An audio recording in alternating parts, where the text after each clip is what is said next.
अगर भविष्य के किसी मोड़ पर टाइम ट्रेवल पॉसिबल हो पाया है, जैसा कि बहुत से लोग मानते हैं, तो अभी तक हम किसी भी टाइम ट्रेवलर से क्यों नहीं मिल पाए? और अगर हम उनसे मिल भी लें तो किस तरह से उन पर हम यकीन करेंगे? उनकी टाइम मशीन किस तरह से दिखेगी और वो चलेगी कैसे?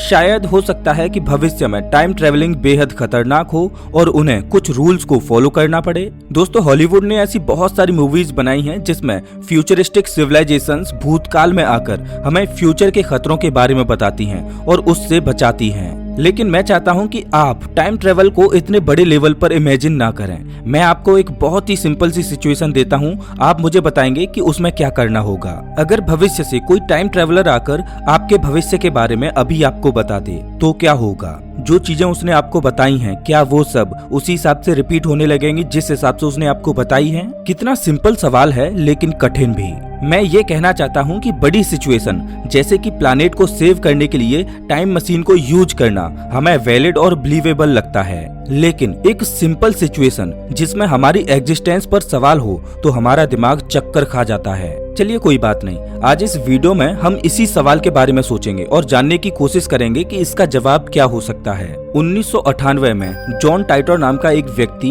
भविष्य से हमारे दौर में आया था। ऐसा वो पूरी दुनिया से कह रहा था। उसने बताया कि उसकी टाइमलाइन पर जनरल इलेक्ट्रिक की वजह से ह्यूमन सिविलाइजेशन ने 2034 तक टाइम ट्रेवल का इन्वेंशन कर लिया था। यहाँ तक कि उसने अपनी टाइम ट्रेवलिंग डिवाइस को अच्छे से दिखाया और एक्सप्लेन भी किया, लेकिन फिर तभी जॉन गायब हो गया।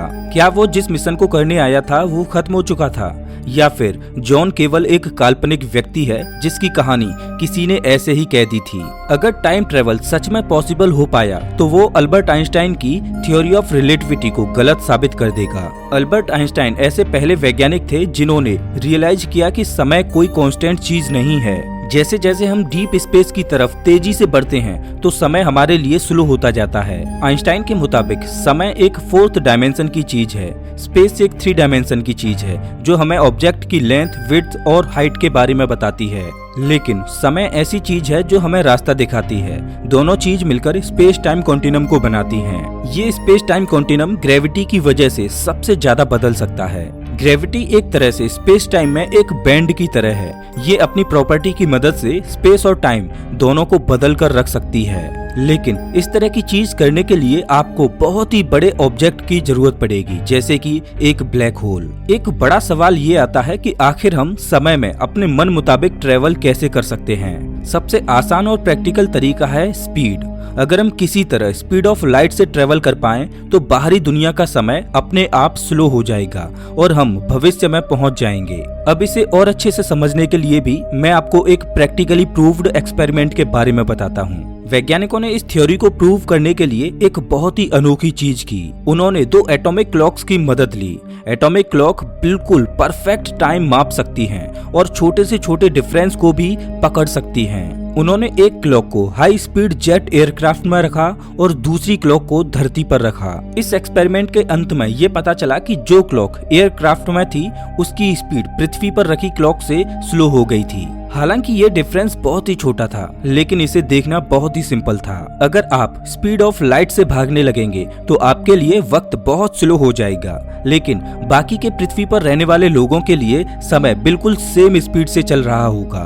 थियोरेटिकली जब आप स्पीड ऑफ लाइट से चलना बंद कर दोगे तो आप अपने आप को भविष्य में पाओगे। टाइम ट्रेवल करने का दूसरा सबसे फेमस तरीका है वर्म होल्स। वर्म होल शब्द आइंस्टाइन की जनरल रिलेटिविटी थ्योरी से आया है। साल 1935 में अल्बर्ट आइंस्टाइन और नेथन रोजन ने एक बहुत ही इंटरेस्टिंग आइडिया दिया। उन्होंने कहा कि स्पेस में ब्रिजेस यानी कि पुल एग्जिस्ट करते हैं जो 2 अलग अलग स्पेस टाइम को एक दूसरे से कनेक्ट करते हैं। इनकी मदद से हम बिलियन लाइट ईयर्स तक की डिस्टेंस को कुछ ही सेकंड्स में ट्रेवल कर सकते हैं। स्पेस टाइम में बने इस शॉर्टकट को उन्होंने आइंस्टाइन रोजन ब्रिज नाम दिया, जिसे हम वर्म होल के नाम से भी जानते हैं। हालांकि ये अभी तक सिर्फ एक थ्योरी ही है, क्योंकि इसको प्रैक्टिकली प्रूव्ड नहीं किया जा सका है। अभी तक कोई भी फिजिसिस्ट वर्म होल को पूरी तरह से समझ नहीं पाया है। इसी वजह से ये थ्योरी अभी तक हाइपोथेटिकल ही है। स्टीफन हॉकिंग का भी मानना था कि वर्म होल्स एग्जिस्ट करते हैं और वो क्वांटम स्केल पर लगातार बनते रहते हैं। उन्हें पकड़ने के लिए हमें बहुत बड़ी मात्रा में एनर्जी की जरूरत पड़ेगी और ये अभी तक सिर्फ थ्योरीज में ही पॉसिबल हो पाया है।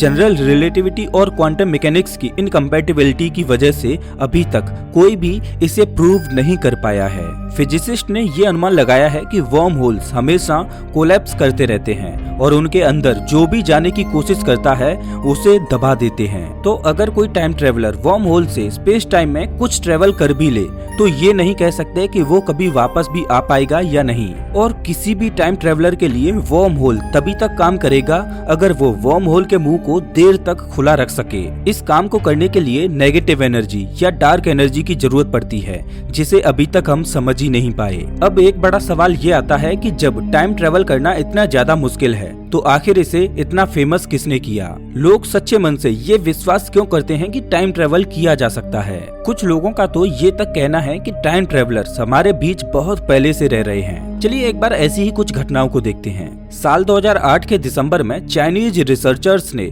जब 400 साल से भी ज्यादा पुराने पठारों को तराशा तो उन्हें रिंग के साइज की एक वॉच मिली जिसमें समय 10:06 पर रुका हुआ था। ये वॉच स्विट्जरलैंड में बनी हुई थी, लेकिन इतने सालों पहले ना तो स्विट्जरलैंड का कोई अस्तित्व था और ना ही उस समय इस तरह के वॉच बना करते थे। तो क्या हो सकता है कि ये वॉच किसी टाइम ट्रेवलर की हो? दूसरी चौंकाने वाली घटना है मंगोलिया के अल्टाई माउंटेन्स की, जहां 10 फीट गहरी गुफा को खोदते हुए उन्हें 15 साल पुरानी मम्मी मिली। उस मम्मी ने और कुछ नहीं बल्कि रेड कलर के जूते पहने हुए थे। शूज पर 3 व्हाइट स्ट्रिप्स भी थी, जो कि हमें आजकल के लेटेस्ट शूज में देखने को मिलती हैं। लेकिन ऐसा कैसे संभव हो सकता है कि 1500 साल पुरानी मम्मी ने ऐसे जूते पहने हों?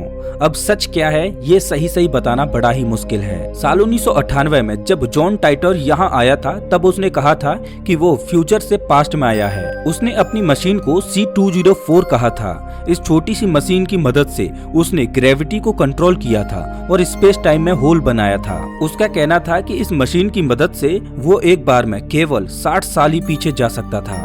लेकिन क्या वो ये सारी बातें सच कह रहा था? ये साबित करना कि कोई टाइम ट्रेवलर है शायद ये टाइम ट्रेवल करने से भी ज्यादा मुश्किल है। थियोरेटिकली टाइम ट्रेवलर्स फ्यूचर के बारे में आपको जरूर बता सकते हैं। वो अपनी फ्यूचरिस्टिक टेक्नोलॉजी को यहाँ पर दिखा सकते हैं।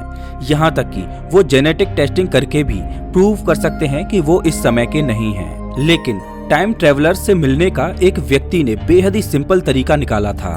साल 2009 में स्टीफन हॉकिंग ने एक पार्टी रखी जिसमें केवल टाइम ट्रेवलर्स को ही इनवाइट किया गया। स्टीफन हॉकिंग ने उस पार्टी के इनविटेशंस को वर्ल्ड वाइड में पार्टी खत्म होने के बाद भेजा, ताकि अगर कोई टाइम ट्रेवलर इस इनविटेशन को पढ़े तो वो वक्त में पीछे जाकर उनकी पार्टी में जा सके। लेकिन बदकिस्मती से इस पार्टी में कोई भी नहीं आया। लेकिन इसका मतलब ये भी नहीं है कि टाइम ट्रेवल एग्जिस्ट ही नहीं करता। हो सकता है कि टाइम ट्रेवल इतना ज्यादा परफेक्ट ना हो जितना हम सोचते हैं। हो सकता है कि एक टाइम ट्रेवलर 2022 में आना चाहता हो लेकिन वो 1922 में पहुंच गया हो। एक पॉसिबिलिटी ये भी है कि कोई टाइम ट्रेवलर वक्त में पीछे आकर हमारे भविष्य को ही बदल दे। लेकिन क्या ऐसा सच में हो सकता है? अगर किसी टाइम ट्रेवलर ने आपको आपके फ्यूचर के बारे में बता दिया तो जाहिर सी बात है कि आप अपने फ्यूचर को किसी न किसी तरह से जरूर बदलेंगे। लेकिन इसका मतलब ये नहीं है कि जिस फ्यूचर वर्जन के बारे में टाइम ट्रेवलर ने आपको बताया है वो एग्जिस्ट नहीं करेगा। आप बस अपनी होने वाली रियलिटी से हटकर दूसरी रियलिटी में पहुंच जाएंगे, यानी आपकी टाइम लाइन ही बदल जाएगी। हर दिन हम कुछ ऐसे फैसले लेते हैं जो हमारी हो रही रियलिटी से कुछ अलग होते हैं और जो हमारे भविष्य को बदल देते हैं। इसीलिए अपने भविष्य के बारे में जानकर भी ये जरूरी नहीं कि आप वही चीज दोबारा कर पाओगे। तो दोस्तों इस वीडियो में बस इतना ही। वैसे आप हमारा ये वीडियो कौन से शहर से देख रहे हो हमें कमेंट करके जरूर बताएं। अगर आपको ये वीडियो अच्छा लगा हो तो इसे लाइक करें और ऐसे ही वीडियोज के लिए चैनल को सब्सक्राइब करें, साथ ही बेल आइकॉन दबाएं।